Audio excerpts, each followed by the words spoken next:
Today's date is January the 10th, 2024. Happy New Year.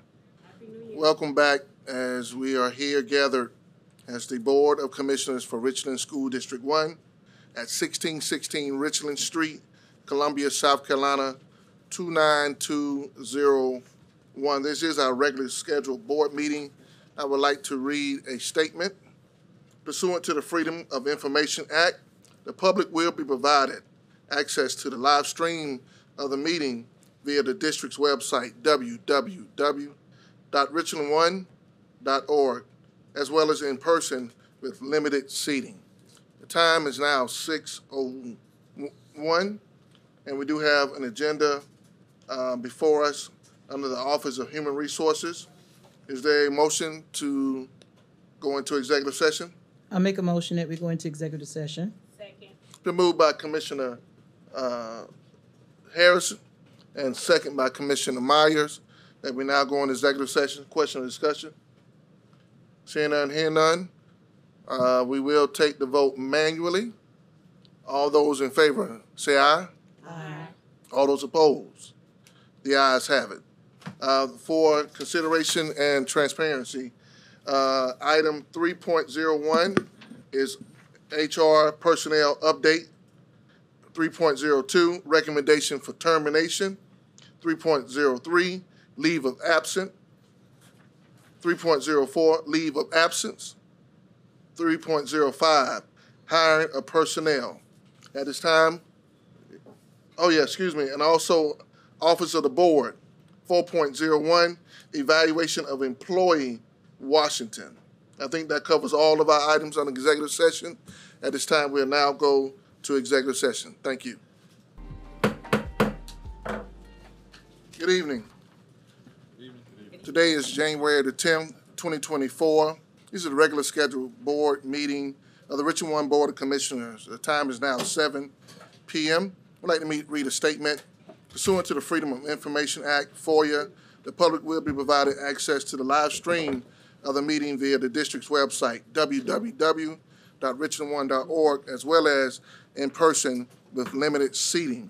The board did enter into executive session at 6:03, and we retired from executive session.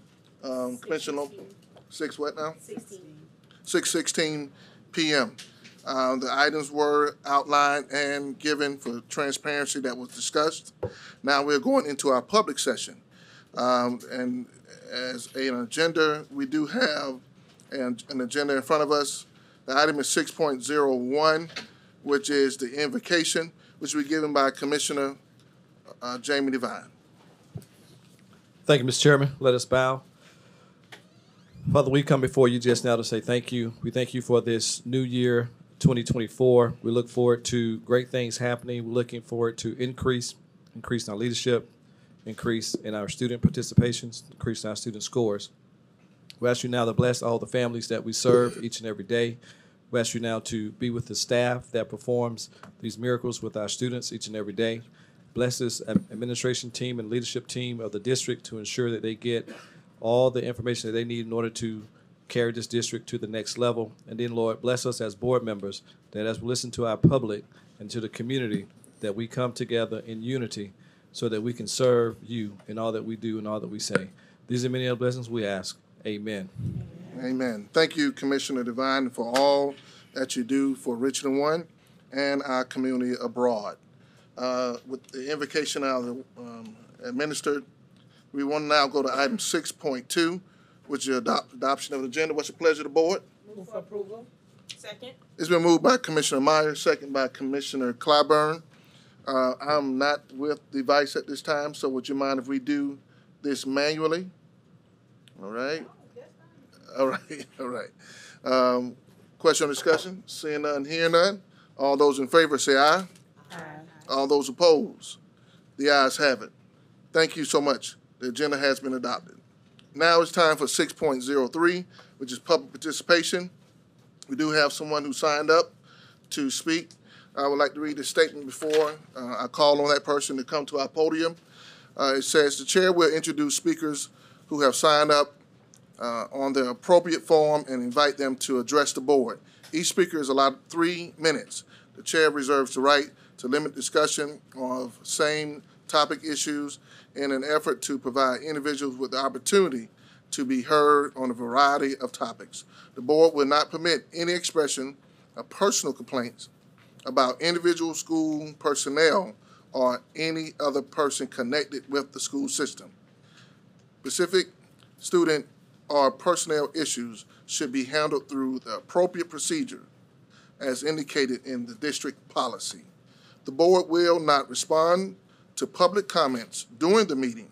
Speakers will receive a response within 5 to 10 business days. Tonight we have Scott Barber, who will come before us to participate in public participation.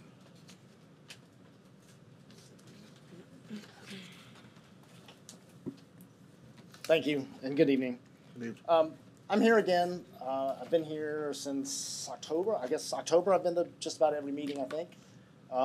Last meeting I spoke about I'm still seeking answers, trying to get involved and get some numbers to understand some of the mobility rates, some of the decisions, some of the background of what was used in going back to the teacher reassignment at the end of the first 9 weeks and why that wasn't done earlier, right? As you know, we're cranking up on the end of the second 9 weeks, and I'm wondering if those same mobility numbers drive reassignments again, or was there some other problem that's there?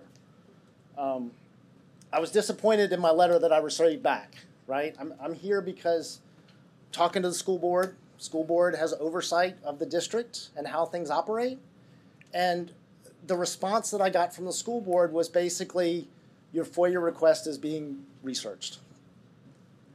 Great. I mean, that doesn't help anybody, I don't think. You know, a little lackluster. I mean, looking for some answers.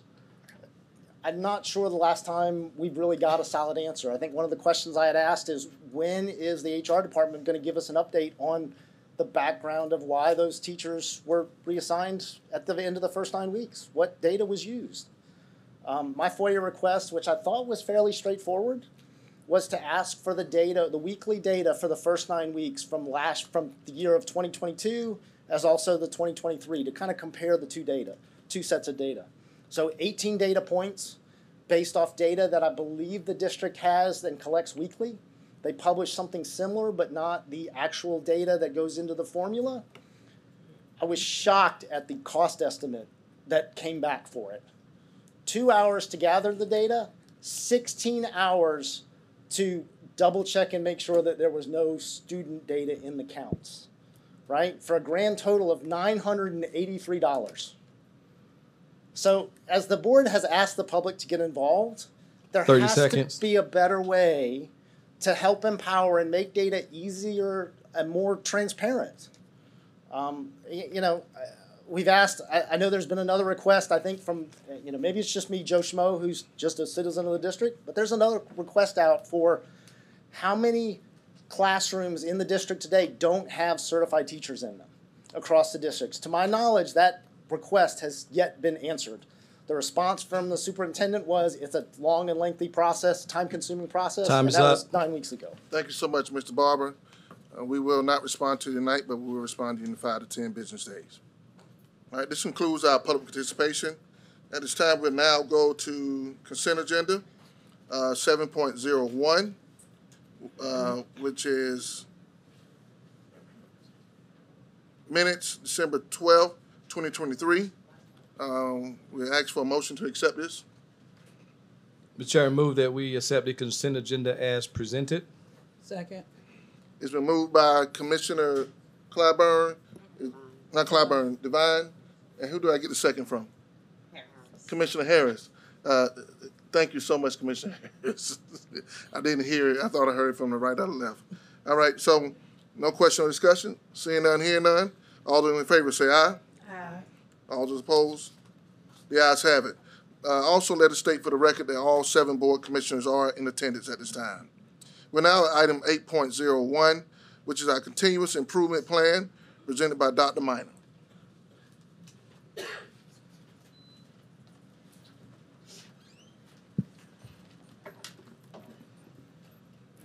Good evening, Chairman Reverend Dr. Bishop, our Board of Commissioners, and Dr. Witherspoon.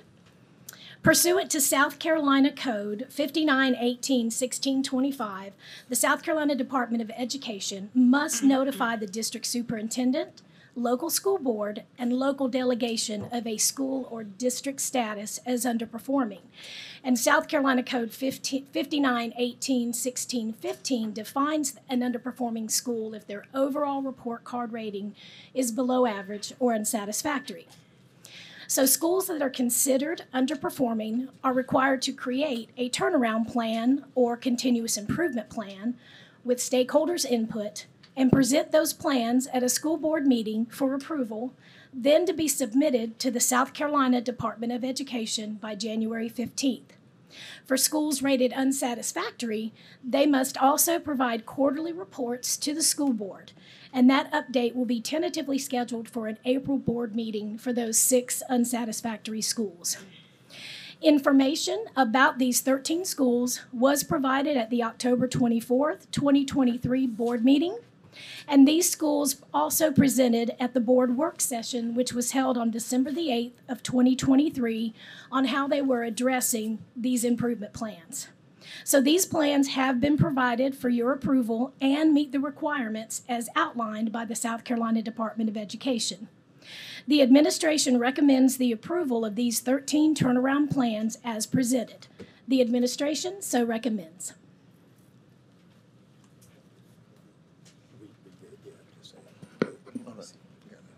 All right. You heard the recommendation of the administration. What's the pleasure of the board? Move approval. Second. Been moved by Commissioner Harris, second by Commissioner Myers. Question or discussion? Okay, Commissioner Weston. Yes, and looking at the plans for improving, I didn't notice anything that was addressing school climate, and all of them except for one seemed to be quite low. Is there anything that's going to be done to address that? I am not sure at this time about school climate because mostly the underperforming schools are identified due to that academic achievement. And so we truly are looking at how to improve that academic achievement and student growth scores.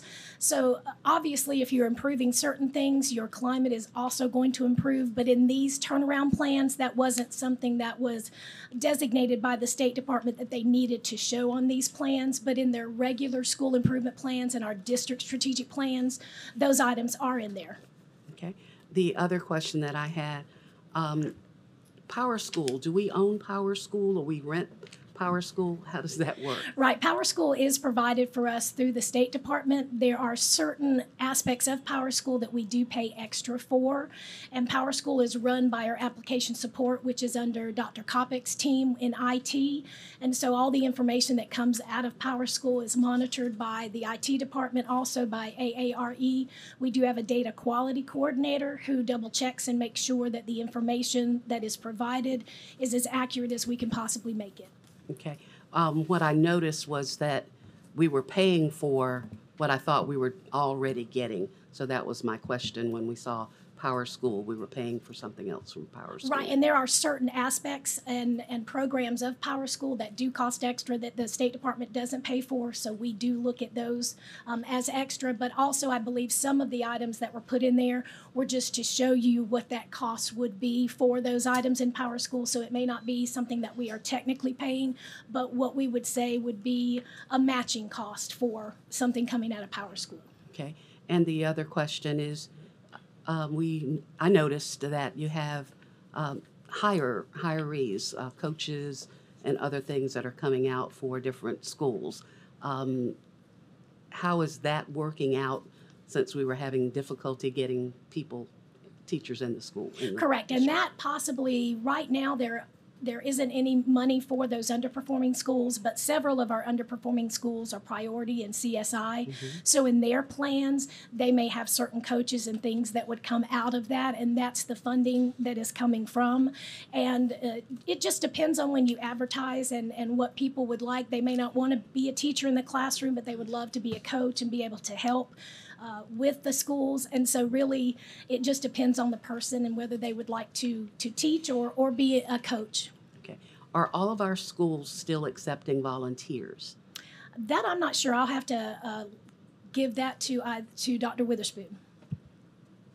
We have volunteer information on our website. There's a tab for that.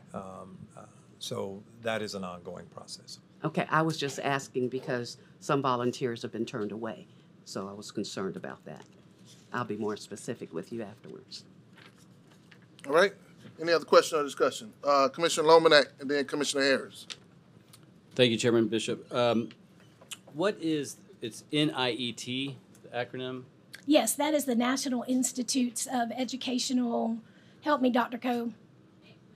Excellence in Teaching, thank you. It is a national program. I have actually worked with them when I was in the Orangeburg School District.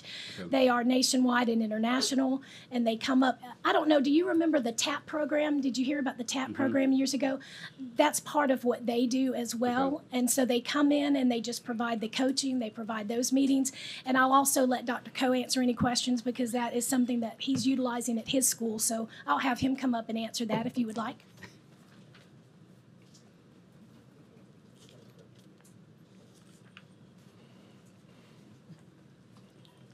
Yes, sir. I didn't mean to put you on the spot. You can blame her for that. Anything else you want to add to what she said about the NIET? All right, so it's the National Institutes of Excellence in Teaching. Basically, we have a person that comes and assists us with our instructional practices. This person comes and we set a schedule. We have to pay them based upon their time that they come. So every time they come, we do have to pay them. But basically, they sit down with teachers. They sit down and lead our PLCs, our faculty PLCs. When we do instructional improvement plans, they go in there, assist us in monitoring classes and looking at our instructional practices, and then they provide us feedback. And they give us a collective folder that we can share all our data and all our information in, and we strategically plan how we want to assess and improve our instructional practices at the school. Great. Thank you very much. I don't have any more questions about that. Thanks. And just a couple more questions. Can you help explain what a graduation coach and a certified interventionist? Sure. Graduation coaches help at the school because every year you have that 9GR. So this year we're on 9GR 21. And so the list will come out and let's just, I'll give you an example, AC Flora. So their senior class may be 321, but from that freshman year when students started, we could have up to 700 names on that list that graduation coach is going to go and research and see, did they ever show up at the school? Were they ever, did they go to another school? Have we found them somewhere else in South Carolina? But also they're meeting with especially those seniors that are in danger of not graduating.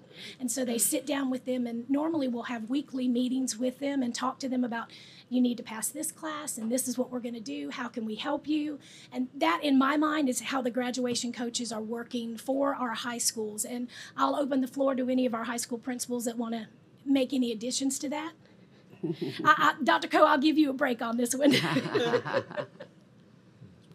All right. Is there some overlap between that and what school counselors do as well? Yes, and it does help because normally you will have one counselor that is dealing with the seniors sometimes, and so it just provides that extra layer, especially when we're trying to get those students not to drop out. And you're working a job. Can we get you at evening high school? What can we do to help you with this? And a lot of times those graduation coaches form those relationships with the parents and the guardians, and they're able to provide a little bit more time other than a guidance counselor would, because they would have more time in their schedule to do that. And so it really is an important position to have at the different schools, and almost all the districts will have graduation coaches, especially at the high schools. Yes, sir. And then what was the other question? The certified interventionist. I mean, I know what behavior interventionist or Right. math interventionist, but what's a certified that interventionist? basically is Okay. it. They're a math or English interventionist, and so they're working with those students who must pass that Algebra 1 class and must pass those 4 maths to get that, and so they are working specifically with that. And I believe they're also a part of the MTSS team. Am I correct on that? Yeah, so I'm hearing that. So part of that MTSS team that can kind of look at it, especially academically, and what standards are they getting, what are they not getting, and just providing that extra layer of support. All right, and just, I mean, one overarching thread that I noticed throughout is some schools that have, they're struggling a little bit with school climate, and they have really high teacher turnover. And I don't see anything here that's addressing that teacher retention turnover piece, and yet so much of what is in here depends on, obviously, teachers, because as our student-teacher ratio in the core classes has gone up every year for the last 5 years in high schools, every high school in the district. That makes it harder on teachers. Our teacher retention rate has been tough. That makes it harder on teachers. And so we're asking them to do more, and I was struck that there wasn't anything in any of these turnaround plans to address some of the, not all the schools have the same turnover Correct. problems. Can you explain why that's not there? Is that not something that you're supposed to put in here? Correct. And that, like I told Commissioner Weston, with the Office of Transformation at the State Department, they truly are looking at those academic factors with that academic achievement and also that student growth, because that's normally what will get them on these lists of underperforming. And so it is not something that they themselves are going to be monitoring, but in the schools, strategic planning, they will have those goals that are in there, and so you'll be able to take a look at that. And as we're redoing our district strategic plan, that is definitely one area that we are also delving into. So not in these plans in general, but that's why, because the Office of Transformation at the State Department truly doesn't really look at that and factor that into what they're looking at for these turnaround plans. Gotcha. Thank you. Thank you, Yes, Chairman Bishop. All right, Commissioner Harris. Thank you so very much. Dr. Minor. Yes, ma'am. Are any of these schools Title I schools? How many are? Oh, goodness. I want to say, are all of you Title I? No. No, not all of you? All but Two. All but two are Title I. Okay. So 11 of the 13? Okay. You talked about the quarterly report, so the next report would be? Probably in April. That's when we will come, because I believe they have an update in February that they have to provide to the state. And then also so we will get that update, and then we will have that ready for them to come and present to you at probably that April board meeting before spring break or after spring break. That's the tentative plan now, but I will leave that up to Dr. Witherspoon and Dr. Vesey as far as which one we schedule that for. But yes, ma'am, we are going to schedule that. Okay, and one final question and then a thought. Dr. Witherspoon, are we on target to meet the deadline for submittal? Yes. Okay. And then one final thought to the 13 principals that are here. Thank you for providing the information, you too, Dr. Minor, to this board as it relates to our student outcomes. That's the only reason we're here as a board. Thank you for the data deep dive where you poured out your heart to us to share with us where you are and where you want to be in the plans to get us there. And I believe that we will get there because you have our support to make sure that we move our district in the right direction. Thank you so very much. Thank you, Mr. Chair. All right, thank you. Any other question or discussion? Okay, Commissioner Weston. Weston, sorry. Thank you, that's okay. Under your Columbia High School, if you look at the performance goal number 3, you have strategies and funding, and at the end you have the total cost, but you don't have any cost in the middle of that. I'll have Dr. Washington come and address that.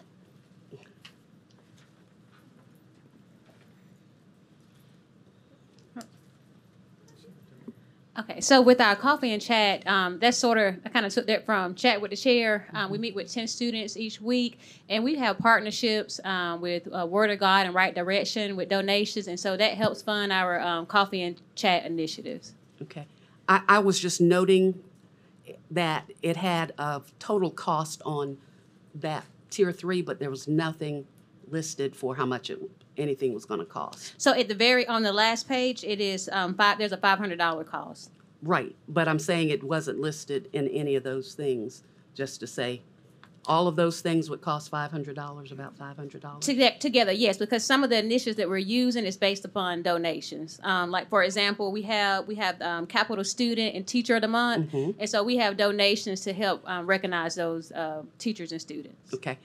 It might help whoever is going to be looking at this just to note that those things collectively add to about $500. Okay. Okay, Thank because you. I just noticed it was missing. Okay, thank you. Thank you very much. Okay, seeing no other questions? Okay, Commissioner Devine. Thank you, Mr. Bishop. Chronic absenteeism, we talked a lot about this at the work session. What are those things that are out of our control as a district that we can't control, and what are those strategies that we can use to help us decrease that number? Correct. Well, of course, especially in the elementary schools, if they don't get on the bus and a parent can't get them there, we cannot hold that student accountable. It's not their fault that they can't get to school. So we really have been putting, I know that Tony Kelly Campbell's office, Dr. Cole's office, Dr. Small's office are really working on those attendance plans to try to curb that chronic absenteeism. And we truly do see it at our high schools. We just recently had our graduation meeting on Tuesday with Dr. Prince and looked at those chronic absenteeism numbers. And they really are coming down to a certain extent because we do have the mentoring programs. And I know Dr. Prince calls one student every morning, "Are you awake? Let's get to school. Let's do what we need to do to get there."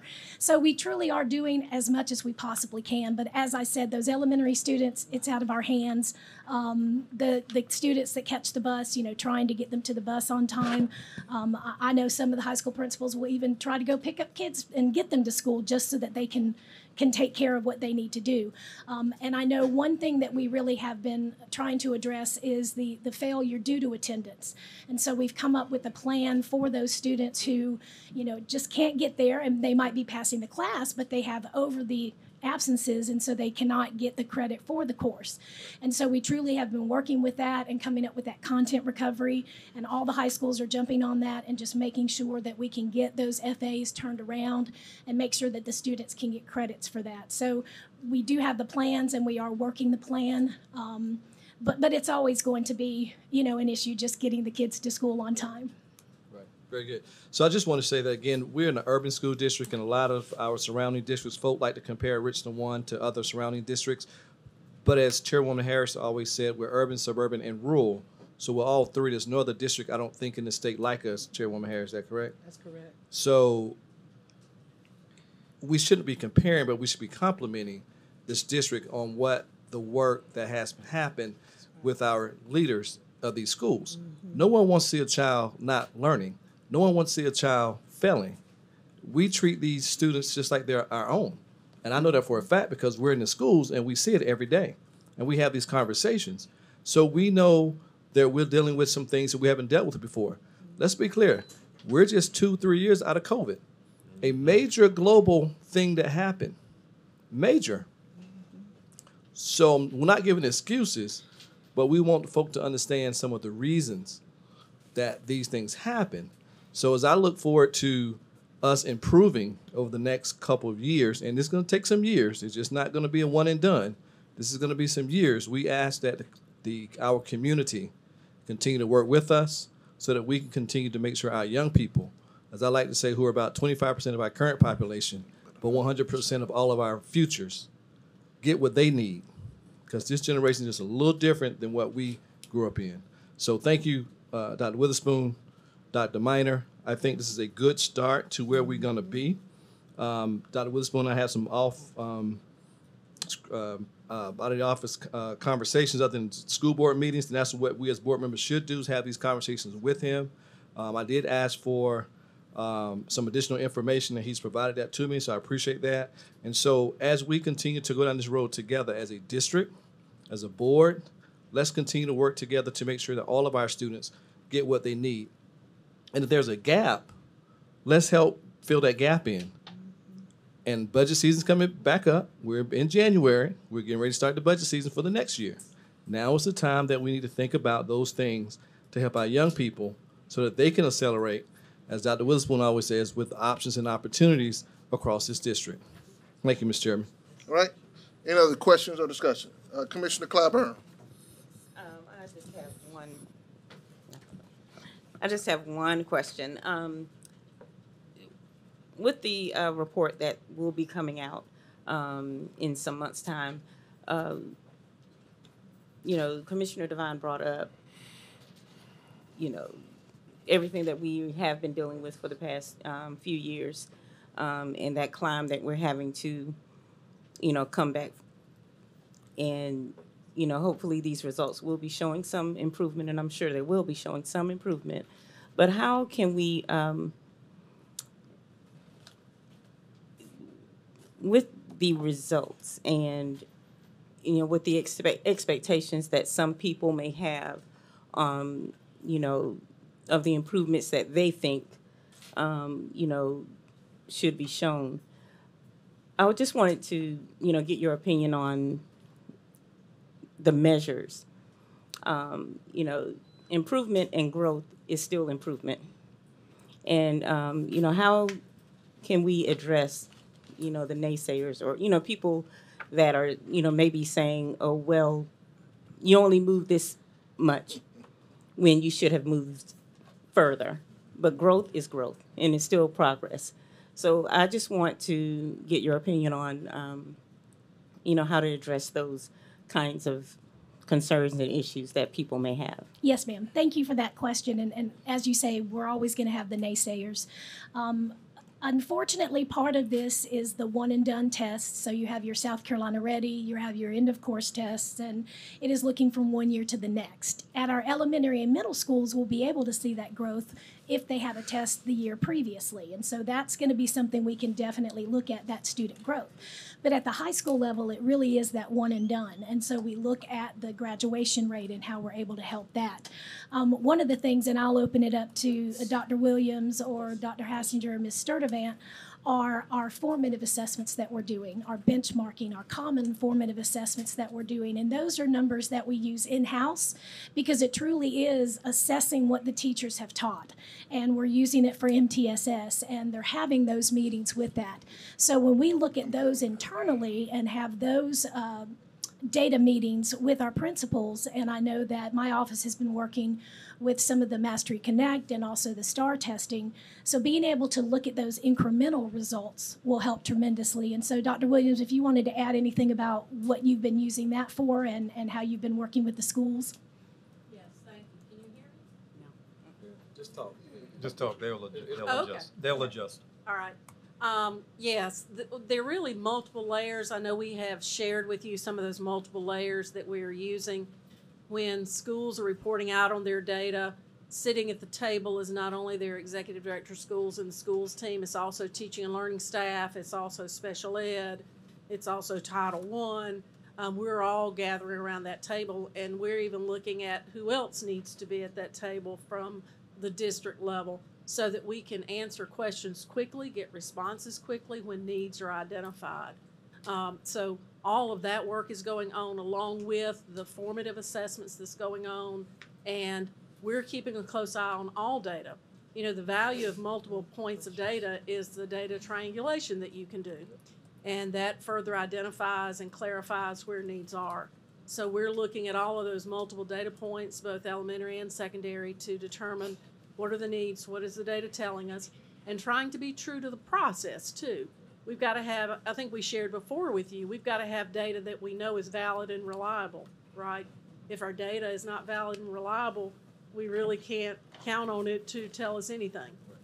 So making sure we have reliable, valid data. And then, of course, making sure we have processes in place in our schools through our PLCs where that data is discussed, that data then is used, and affects instruction. That's that full circle to make sure we're closing that loop so that not only are we collecting data, not only are we looking at the data, but then how are we using the data to make sure instruction changes as a result of that.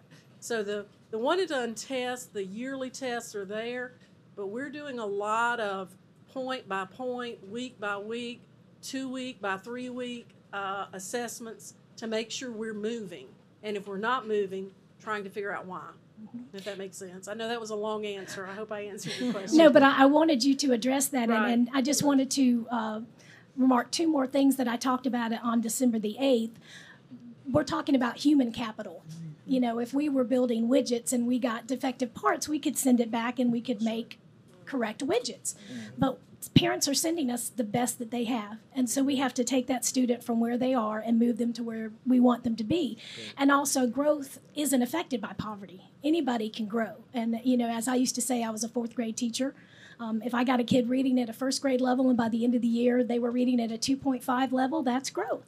And that's what we want to see with our students. And so those are just the two other points. And Dr. Williams had something else.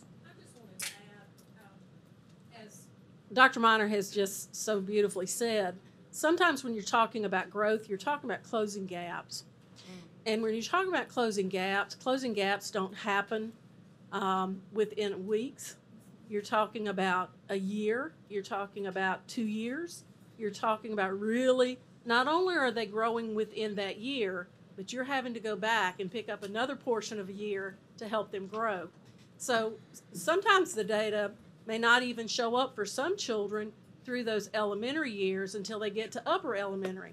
And then you may not see the true growth and the gap closing until middle and high. So again, I know that's not a pleasing answer, but it's the truth when you start talking about closing gaps, because you're not only asking a child to grow a year, you're asking a child to grow a year and a half or to grow 2 years in 1 year's time.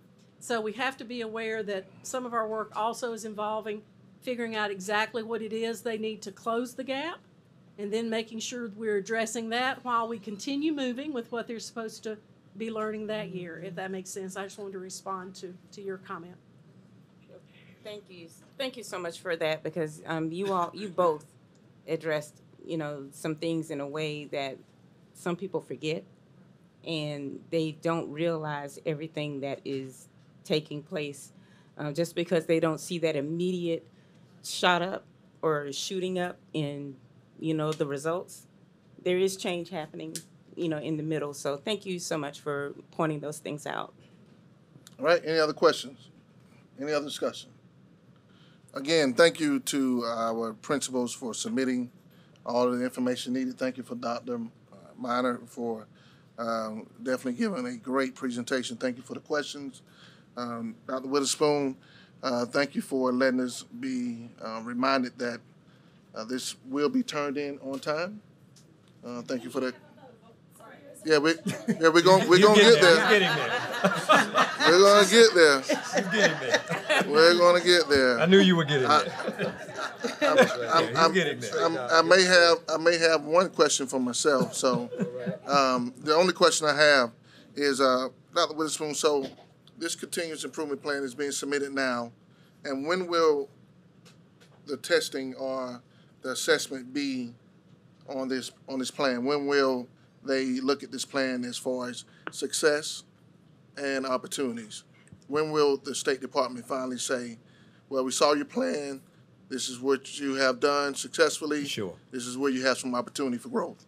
The plans will be submitted pending board vote, and then we will get feedback. I mean, again, they provided 4 districts and schools. Here's what needs to be in said plan, and we met those requirements in this regard. And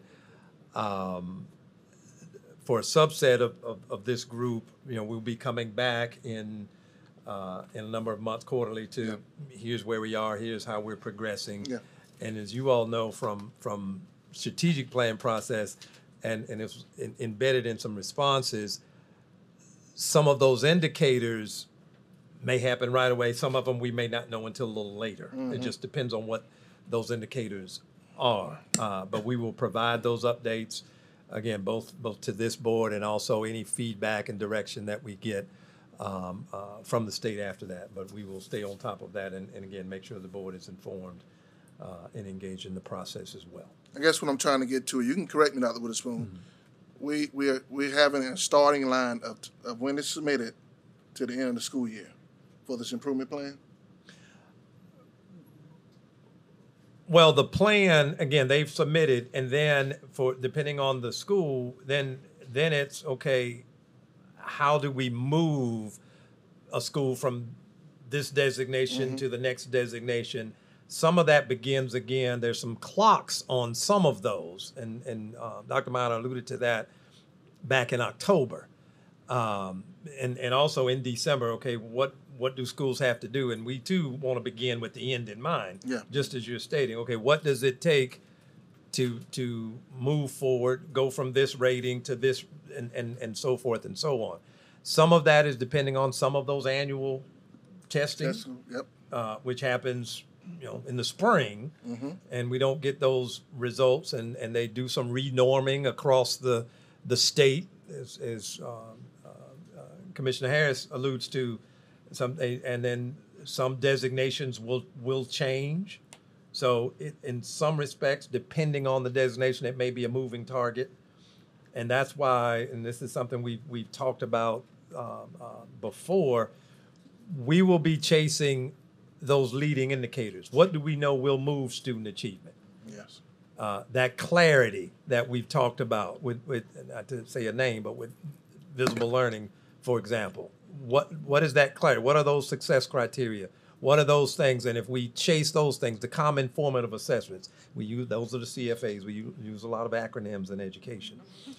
But if we're consistent with those things week in, week out, and we see improvement there, the anticipation is we will see improvement on those end of the year tests, those summative assessments that are given. So we will be monitoring certain aspects, and then Dr. Williams alluded to the PLCs, the professional learning community. So we did the CFAs, and we as in school and otherwise, all right, here's what the data points are saying, so what do we do about it?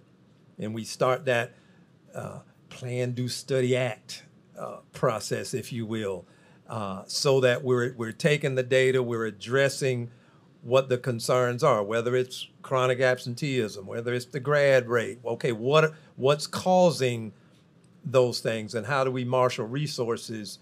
And then as we come back to you again in April, quarterly, it will be for some of those items. Here's how we're progressing, what we're moving forward on. Here's what data is telling us. Or no, we've had to go back and regroup because that didn't work, and so forth and so on. So that's kind of how. Yes, sir. And in the plan on phase 4, we do have a 30-day review, a 60-day review, and 90 days. So the 30-day is February 1st. The 60-day is April the 1st. That's why we said that would be that quarterly one. And then they're reviewing it again on June 15th. And so built into this, they will have to report that to the state as they're looking. And as Dr. Witherspoon said, did this work? What we tried, did it work? And so that's what they'll be doing as well. As far as when we'll get anything back from the State Department,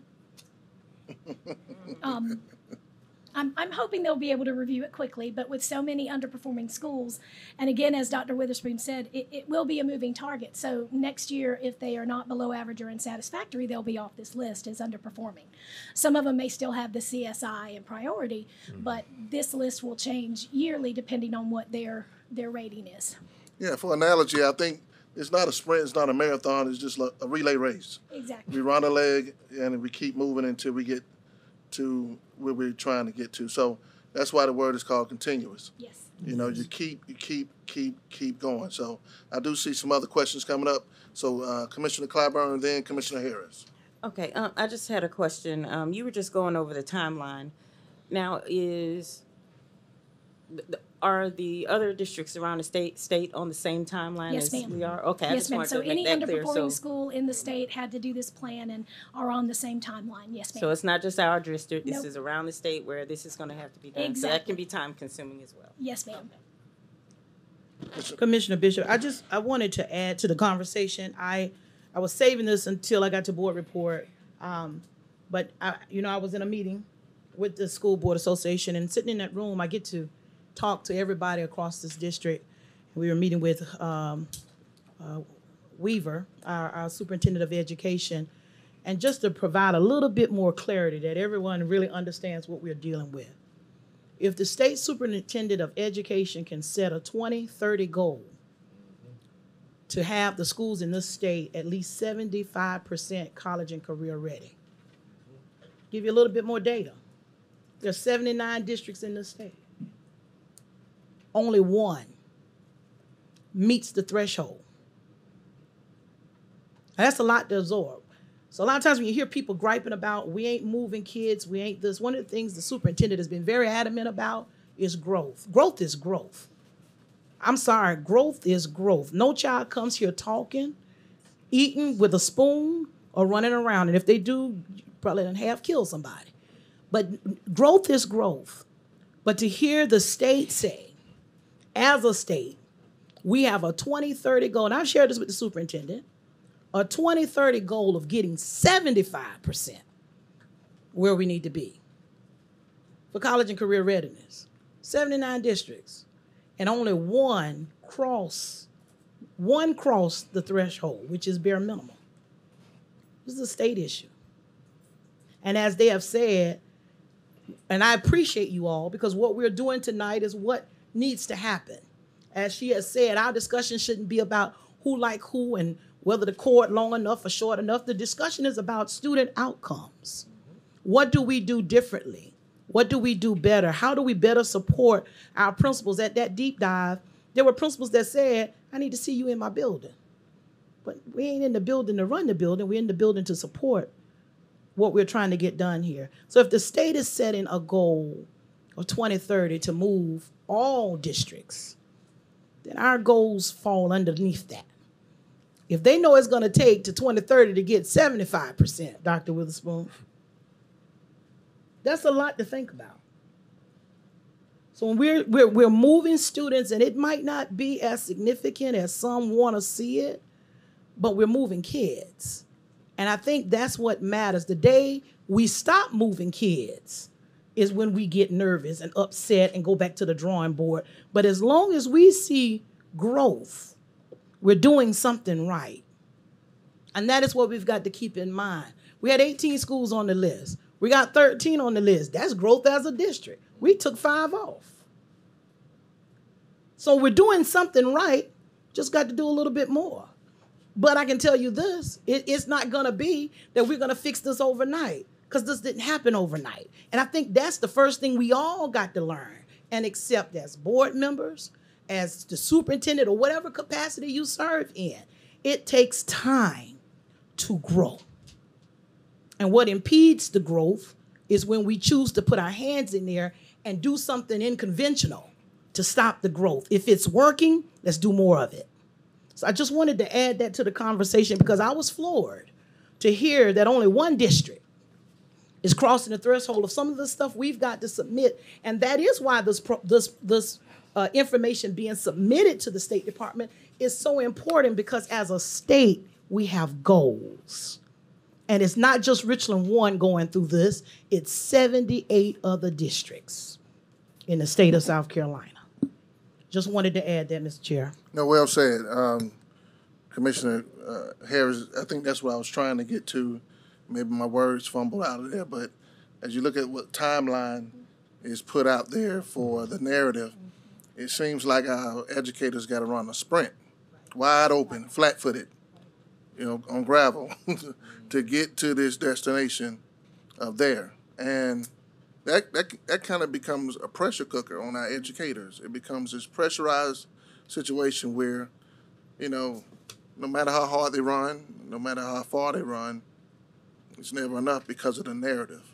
And so when you say that our superintendent of education has to 2030, 2030, 75%, not even 100. Yeah, so, let's make sure we are trying to, as people today say, give some grace, but yet some space for them to grow the child, to grow their schools. And so, again, thank you. Thank you for what you do, and thank you for your presentation.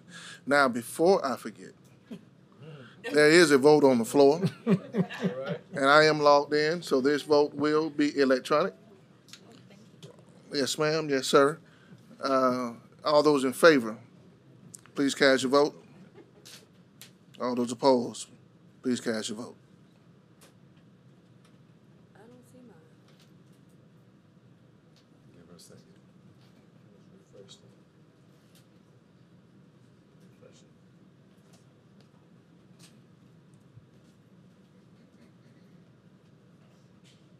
Then did it come up? No, it didn't. I just refreshed mine.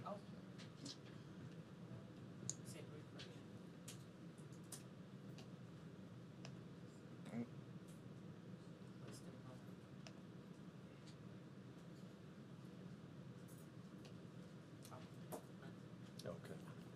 I'm coming. Yeah, I'm waiting on mine to upload.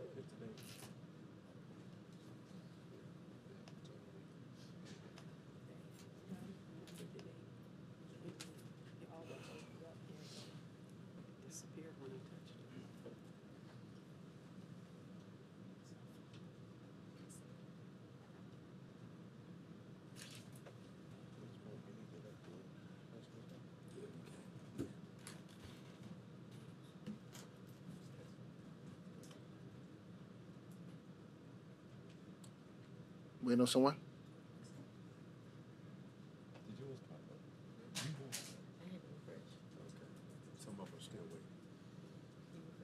All right, the vote result is 7 yeas, 0 nays.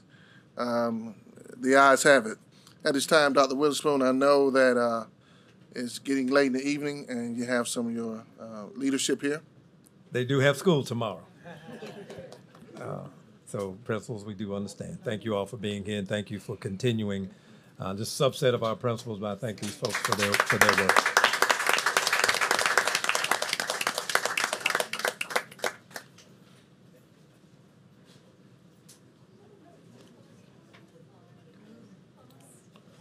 All right, everyone, we'll now move on to the Office of Human Resources, 9.01, HR Personnel Update, presented by Ms. Gilliard.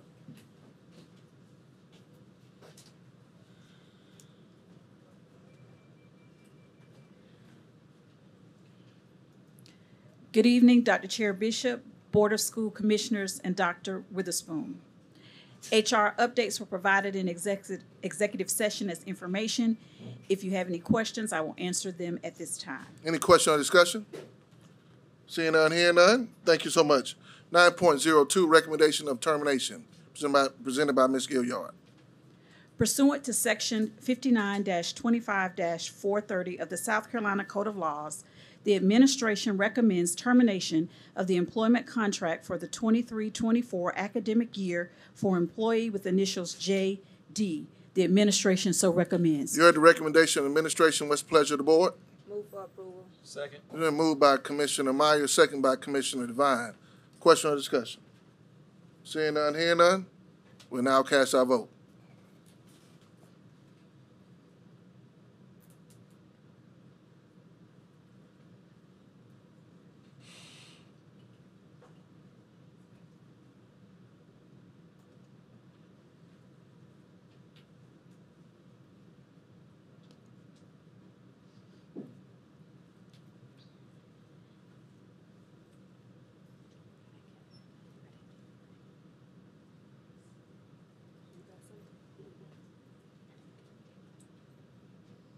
Still waiting? All right, let's go manual with everyone, please. All those in favor say aye. Aye. All those opposed? The ayes have it. 7-0 vote. I'd like to abstain. Excuse me, there's someone abstain? Yes. You got an abstention? To my right? Two abstentions. Let the record show that Commissioner Weston, Commissioner Lomanak abstained, which means it's 5 yeas, 0 nays, 2 abstentions. The ayes have it. All right? We're going now to item 9.03, leave of absence, presented by Ms. Gilliard. The administration recommends approval of the following leave of absence without pay pursuant to policy GCC, GDC, staff leaves and absences as noted for the 23-24 school year for employee with initials BR. The administration so recommends. You heard the recommendation. Administration, what's the pleasure of the board? Move for approval. Second. Been moved by Commissioner Myers, second by Commissioner Devine. Due to maybe some delay in this process, we're going to continue with the vote by person. All those in favor, say aye. Aye. All those opposed? The ayes have it. 7-0 vote. We're now to item 9.04, leave of absence, presented by Ms. Gilliard. The administration is presenting a request for a leave of absence without pay for the board's decision pursuant to policy GCC, GDC, staff leaves and absences for the 23-24 school year on behalf of employee with initials KC. The administration so recommends. You heard the recommendation of the administration. What's the pleasure of the board? Move for approval. Second. It's been moved and properly second. Moved by Commissioner Myers, second by Commissioner Devine. Question or discussion? Seeing none, hearing none, we'll now cast our vote. All those in favor say aye. Aye. All those opposed? The ayes have it. It's a 7-0 vote. Ms. Gilliard, 9.04. The administration recommends hiring all 10 teachers on the attached list. Sorry about that, 9.05. The administration recommends hiring all 10 teachers on the attached list for the 23-24 school year. The administration so recommends. You heard the recommendation of the administration. What's the pleasure of the board? Move for approval. Second. Been moved by Commissioner Myers, second by Commissioner Devine. Question or discussion? All those in favor, say aye. All those opposed? The ayes have it, 7-0 vote. Thank you so much. We'll now go into office operations. Item 10.001, reallocation of capital funds, presented by Mr. Grant. Good evening, Chairman Bishop, Board of Commissioners, Dr. Witherspoon. The administration is requesting approval for the reallocation of unallocated capital funds. This will be transferred to a capital project to conduct Chapter 1 and 17 inspections required for phases 3 and 4 of the Schneider Energy Performance Contract. This is an estimated cost at this time, although we do not expect it to increase based on current estimated costs for the inspections of $180,000. The administration so recommends. You heard the recommendation of the administration. What's the pleasure of the board? Move for approval, Mr. Chairman. Second. It's been moved by Commissioner Devine, second by Commissioner Clyburn. Question or discussion? I got a question from Commissioner Weston. Yes, sir. With the reallocation of your capital funds, that's for buildings and things of that nature, correct? Correct. All of the capital projects, so anything that has been approved. Yes, ma'am. Okay. Do you have specifics about what Schneider's working on? So this is phases 3 and 4. So these inspections are required through the Office of School Facilities, who oversee the projects. And so these are the, so phase 3 and 4, I believe, will handle HVAC, some lighting, transformers, and building envelope systems throughout our remaining, I think, 15 additional schools. And Mr. Cooper, if you can help me, I think we have 15 in phase 1, and this would be an additional 15 for phases 3 and 4. And I can get you the list of the specific schools. I did not bring that with me, but we have the list of the specific schools that are part of phases 3 and 4. I'd appreciate that. Thank you, sir. All right, any other question or discussion? Seeing none, okay, Commissioner Devine. Thank you. Same question we asked in committee. This is normal part of the process, as we did in phase 1 and phase 2. This is just continuing along those phases. Now we're in phase 3 and 4. So now this independent third party will come in and evaluate or inspect the work of the vendor. Correct. Very good. Thank you. All right, we'll now cast our vote. All those in favor, say aye. Aye. All those opposed? The ayes have it, 6-0 vote. Please. Yeah, one vote not present. That'll be Commissioner Harris, not present at the vote. All right? Good. We're now in item 10.02, vended and non-vended beverage services, presented by Ms. Allen.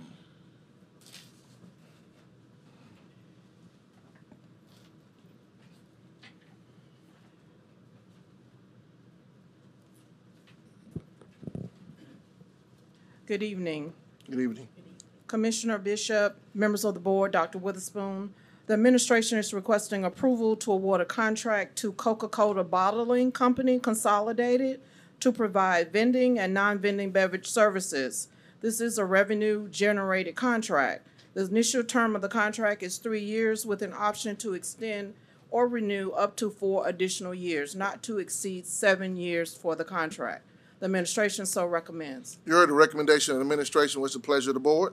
Move for approval. Second. Been moved by Commissioner Myers, second by Commissioner Devine. Question or discussion?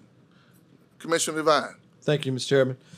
Ms. Audi, on this particular contract, were there any other vendors that wanted to, had opportunity to bid on this contract? Yes, sir. We made an opportunity, we made a vested opportunity to solicit this contract twice. The first time we had solicited the services in July of 2023. Mm-hmm. At that time, we did reach out. We received one response. We did reach out to the other known resource for this particular services. They indicated they needed additional time. There was not enough time to submit an offer. So therefore, we did resubmit. We updated our scope, and we solicited a second time. The second time, the only one vendor came to the table and presented an offer. The Right. second vendor did not. Very good. And so in this contract, just for a historical perspective, and this particular vendor that we hopefully will approve tonight has been a partner with the district for quite some time, and they provide a number of non-carbonated beverages for our students in particular. And so we appreciate them working with us to keep our students healthy, as well as our staff healthy as well. I know sometimes young people don't like that, but we got to do what is right for our young people. And so we thank them for providing the water, the juices, and those sport drinks that are in the vending machines. So thank you, Mr. Chairman. All right.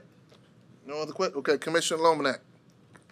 Thank you, Chairman Bishop. And Commissioner Devine was going into this. Can you just explain, just so the public knows, the differences in the types of vending machines that are accessible to students versus those that are accessible to teachers and staff? Sure.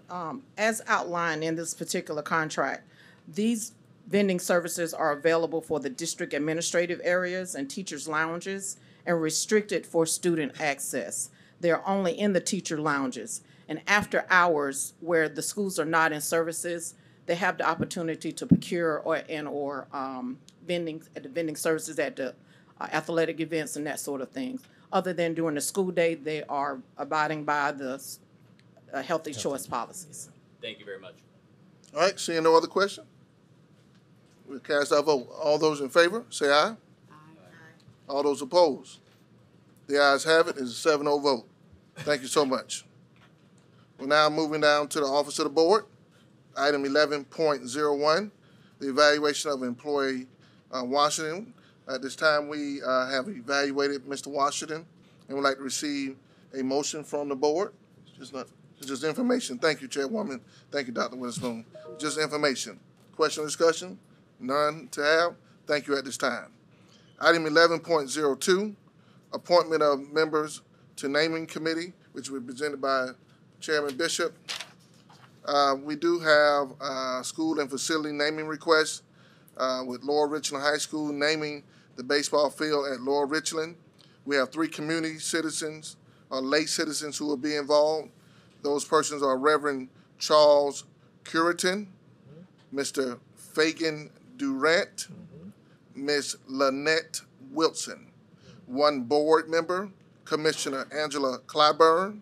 1 district office staff, Dr. Maria Swalier. Then we have 1 teacher not affiliated with the school, Ms. Nicole Mesmer. And then 1 principal not affiliated with the school, Mr. David Thorpe. With that being said, this is the only information item. This is an information item, so thank you so much. All right, we're going to item 11.03, which is the board report. At this time, this is a moment where any board member can report out about some recent activities. As stated in previous board reports, all of our board members are encouraged to participate and chat with the chair, visit schools, and be in the community. So at this time, if any board member would like to chair any board report from their desk, at this time, the mic is open. All right, Commissioner Lomanak. Thank you, Chairman Bishop. Just a question I'm starting to get from people in schools and in the community is what's the status of our next year's school calendar and when we're going to have that finalized? Dr. Witherspoon? We will be bringing a recommendation to the board. I think that first meeting in February, Dr. Williams? Yes. Thank you. All right, Commissioner Devine. Thank you. And along those same lines, I know you and I had this conversation, Dr. Witherspoon. How about the summer SOAR? We are working on that currently, and we'll hopefully have some information out as early as March. Oh, good, Yeah. because I know some other groups are starting. Right. And so I'm just making a general statement that if we can, I think a lot of parents depend on us kind of for that summer piece now, and I think parents know the importance of of continuing schooling throughout the year, and they're looking forward to hopefully the student going to some type of summer program versus an outside entity. And that's our goal. Right. And so I'm hoping that we can get that out sooner Yeah. rather than later. So thank you for that. Sure. All right, Commissioner Weston. Yes, I had the opportunity to do some reading at Pine Grove. I'd like to know that when I was leaving, a little boy was sick and he was going home with his parents. And he was upset because he wanted to stay to school because they were having such a good time. So that speaks volumes for the school and the culture there.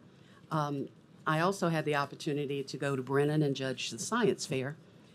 And they were all over the place. The students did an outstanding job. Some of them did things as a group. Some of them did things as a class, and others did them individually. They were in overload, but it was pleasant to see. Still having issues with killing my phone when I take it there because it takes the charge and it just knocks it all the way out. I have a question, Dr. Witherspoon. What, if anything, has been done for bullying with a particular video that was shared? That's being investigated by the school. Okay. The other is, do we have an update on the Munis situation? We'll provide something on Friday. We didn't get anything back during the winter break. I'll see where we are with an update and see if we can provide board with something on Friday.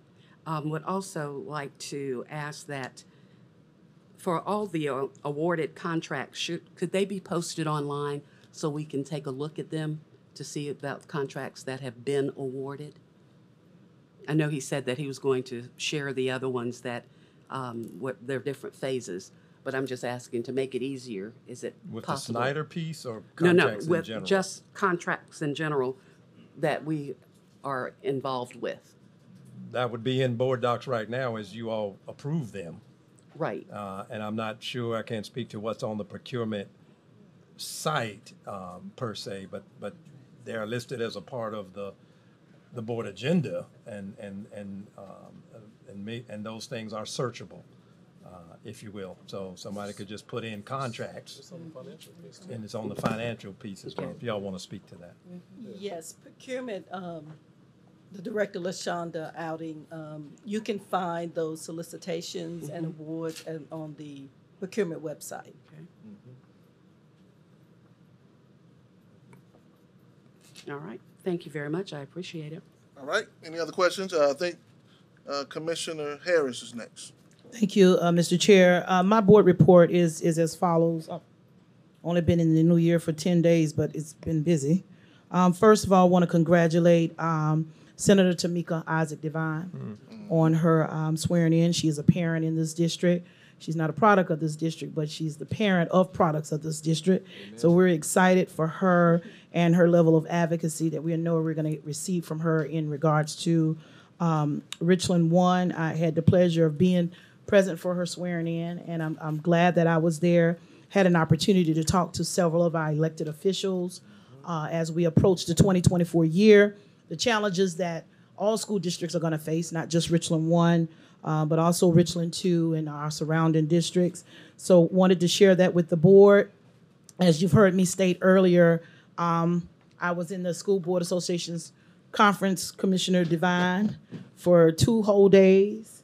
Well. And a lot of information, a lot of things to come for us as a state, and to you, Commissioner Bishop, as your regional director for Richland 1 and Richland 2, please let us know how we can better advocate for Richland 1 at a state and a national level. As I shared earlier, we did have the pleasure of having our superintendent of education with us, and I had the pleasure of eating lunch with her as well as sitting with her the majority of the day. And I'm appreciative of the conversations that, she realized some very important things, and 2 things she talked about the majority of the time was not just where we need to be as a state in setting these goals, but she talked about something that I talk about a lot, and that is board training and how important board training is. And a lot of times, individuals run for office for various reasons, but our goal should be student achievement and making sure that we're doing all in our power to ensure that children have as many opportunities and options to be successful as possible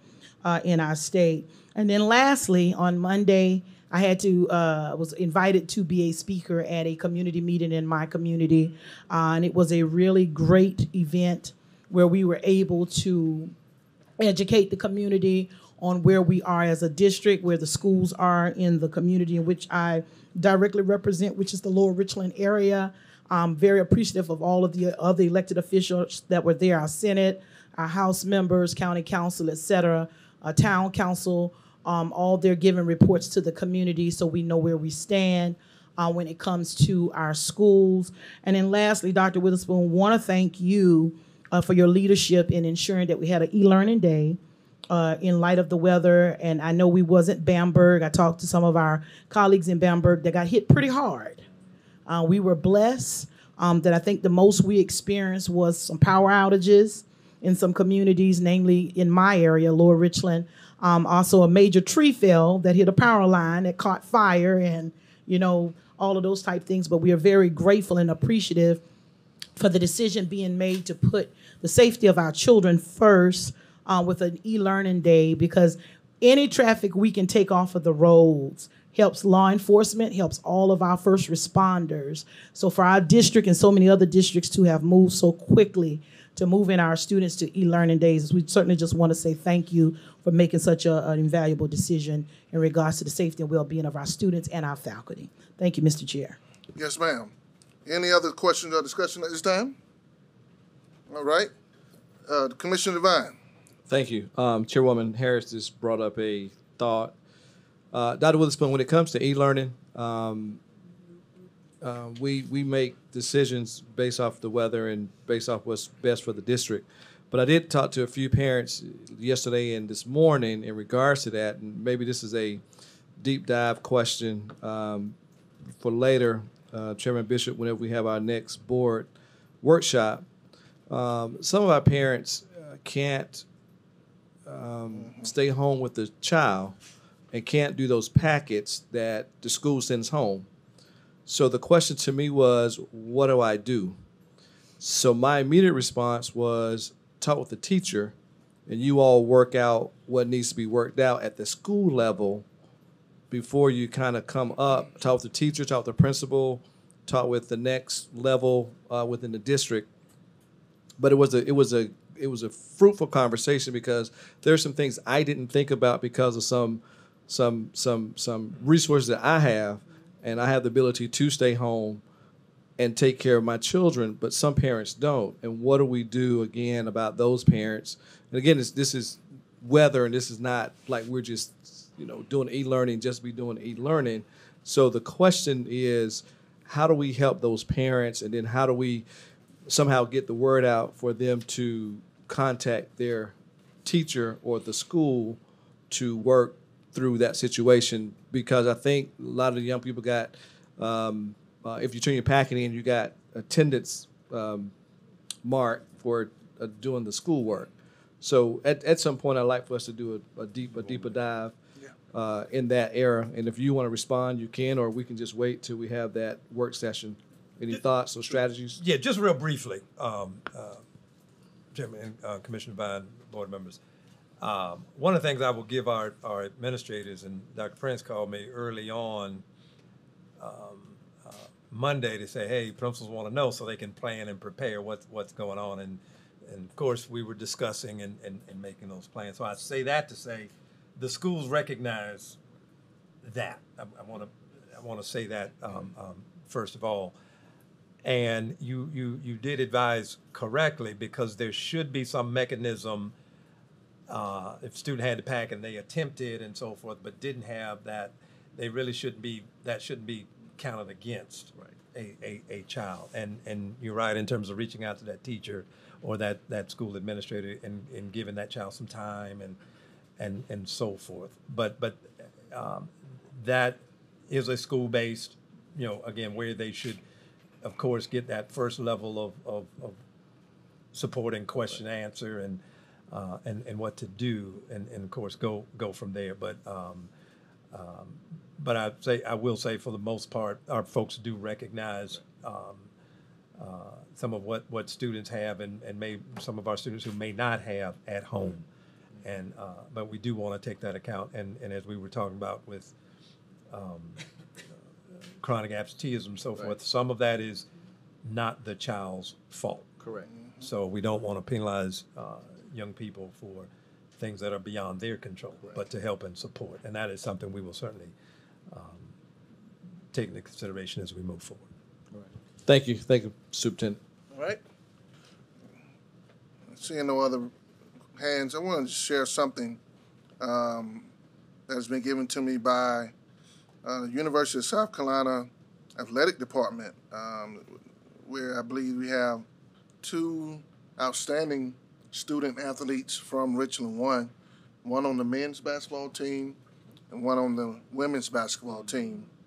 And also we have another Richland one graduate who helps with student athletes in the University of South Carolina, especially the basketball team, have some community outreach, Brother Kerry Rich. But this comes from the Director of Character and the Athletes' Character Development, and it's a advisory from the University of South Carolina by way of William Michael Stovall, that the SAAC Teacher of the Month program, the Student Athlete Advisory Committee, I'm reading my eyes are getting bad, y'all, forgive me. Student Athlete Advisory Committee, the SAAC Teacher of the Month program. And what they have been doing, Dr. Witherspoon, is acknowledging one teacher in their footprint of University of South Carolina to be awarded some praise or some gifts and appreciation. So most of these teachers are invited to some games. The student athletes from the University of South Carolina comes and visit the school. It's almost like a Teacher of the Month activity that happens with WLTX, WISTV, but it's from the University of South Carolina student athletes. I asked them when they're going to get cocky to come and make a visit to the school, but they're working on that. And so the Student Athlete Advisory Committee was established in 1994 to serve as a medium of communication through which student athletes, athletic department administrators, and in some cases, University of South Carolina administrators can discuss issues relating to the management, operation, rules, and governance, the athletic department, and the sports team, while representing the diverse backgrounds, views, interests, and concerns of student athletes. So these student athletes of of University of South Carolina chose to make sure that they do something to support teachers. So here's the criteria. Persistent in giving his or her personal best, made a substantial impact within one school or district, willing to help others. Teacher qualification, made a substantial impact within one school or district, willing to help others. The email for the contact, I'm going to give it out there, so if any principal or any teachers are listening, it is Ms. Lee Lott. She's the athletic director of student athlete development at the University of South Carolina. It's Leah Lott, LEAH LOTT. Her office number is 803-777-9100. Her email is leah.lott@sc.edu.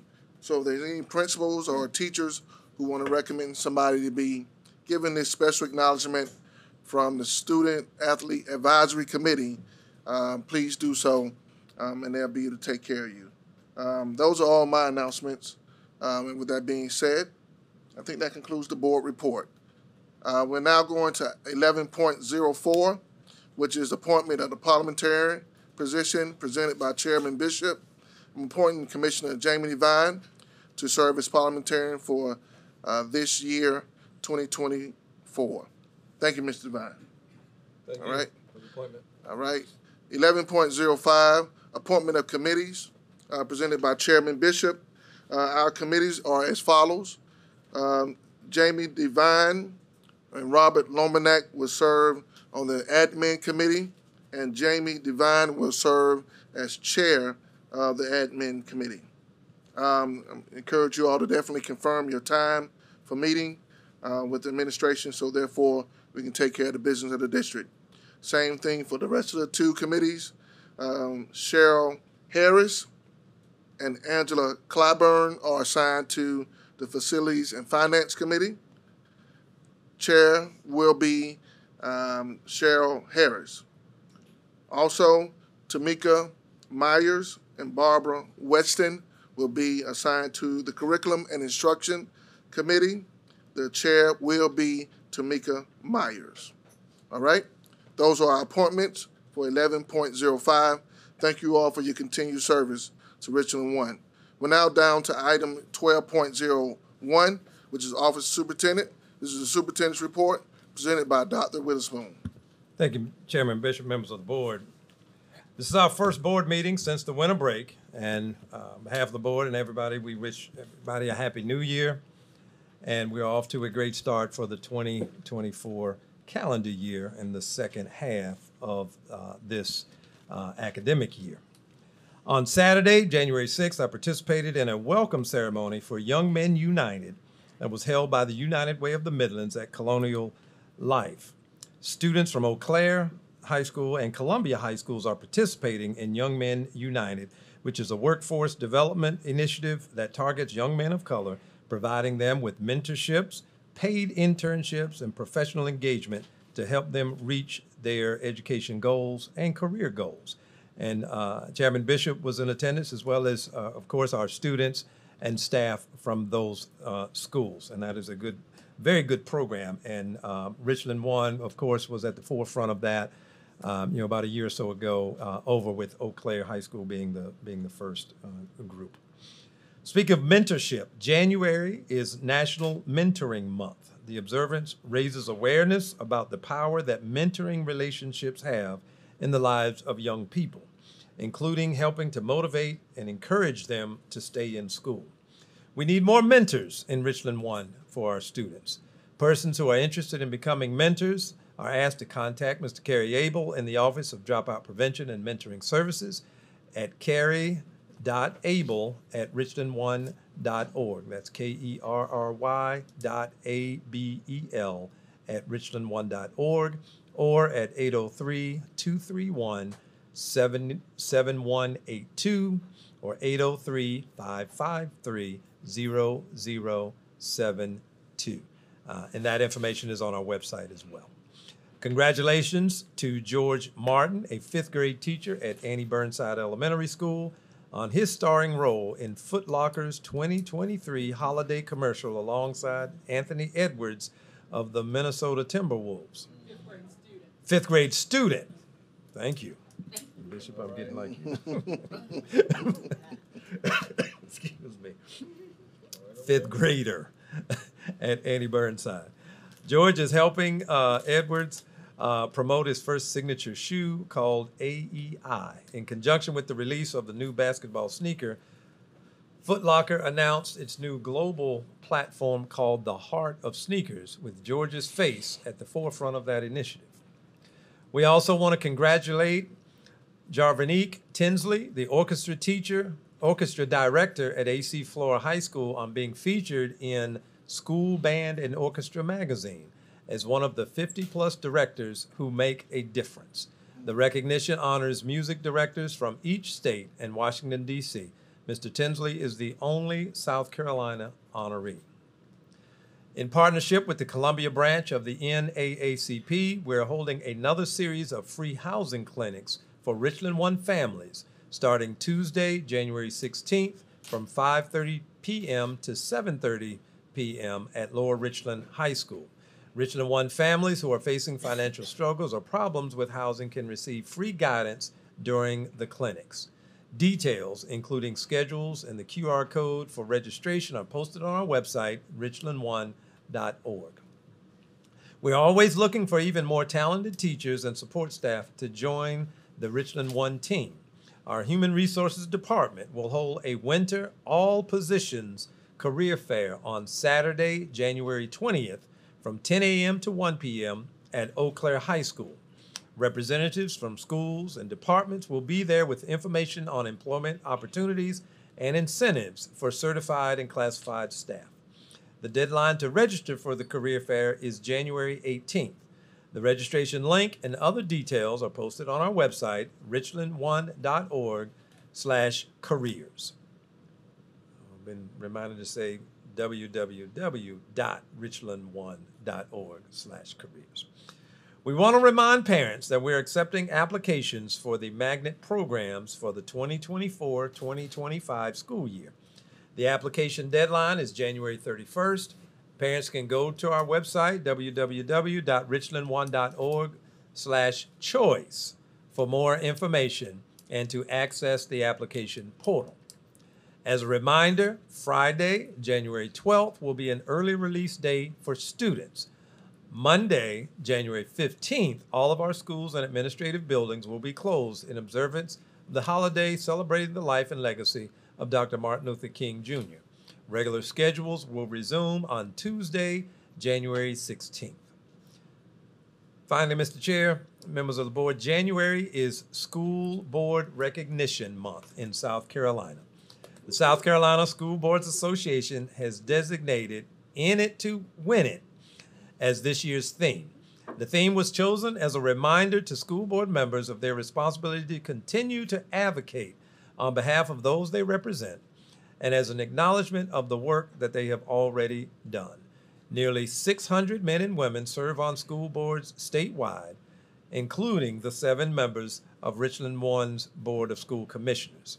As elected or appointed representatives of the people in their communities, school board members represent their local community's voice, vision for public schools. As we observe School Board Recognition Month, please join me in thanking our school board members for their leadership, service, and advocacy on behalf of our staff.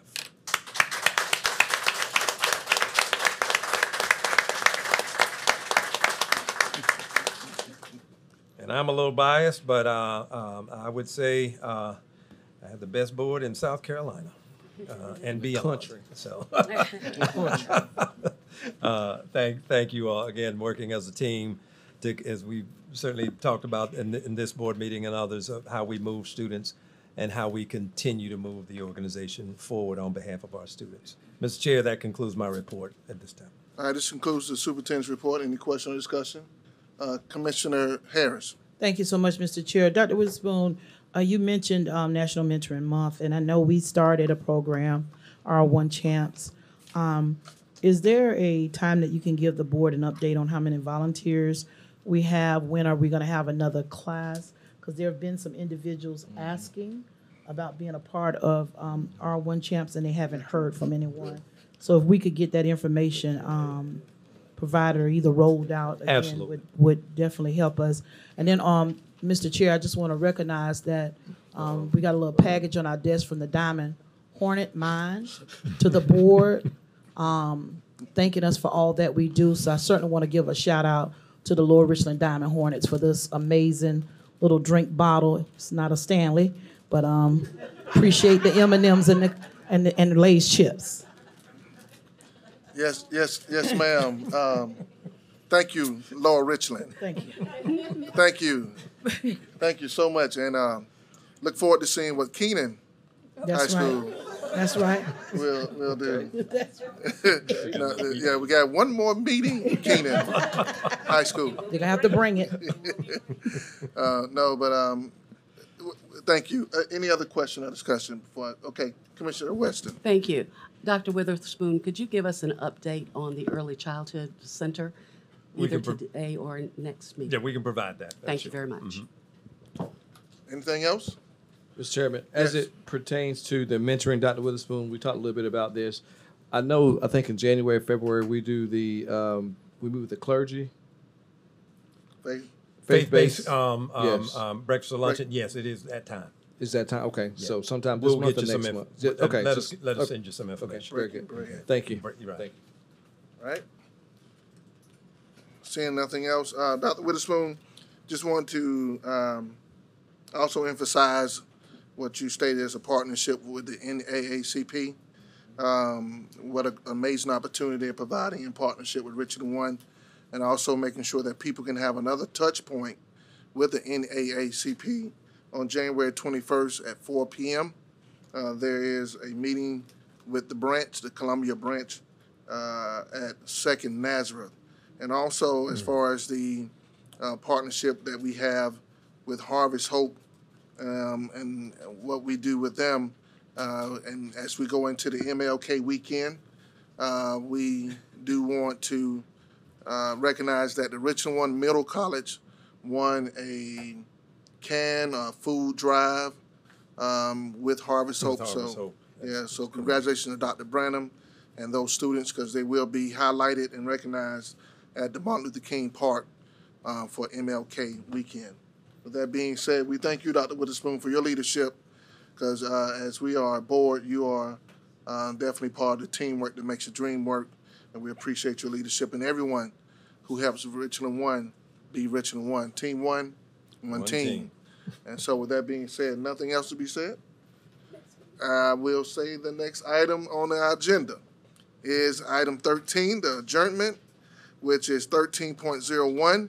The next regular meeting of the Richland One Board of School Commissioners will be held on Tuesday, January 23rd, 2024, 7 p.m. at AC Flora, 1 Falcon Drive, Columbia, South Carolina, 29204. With that being said, and no objection, we now stand adjourned.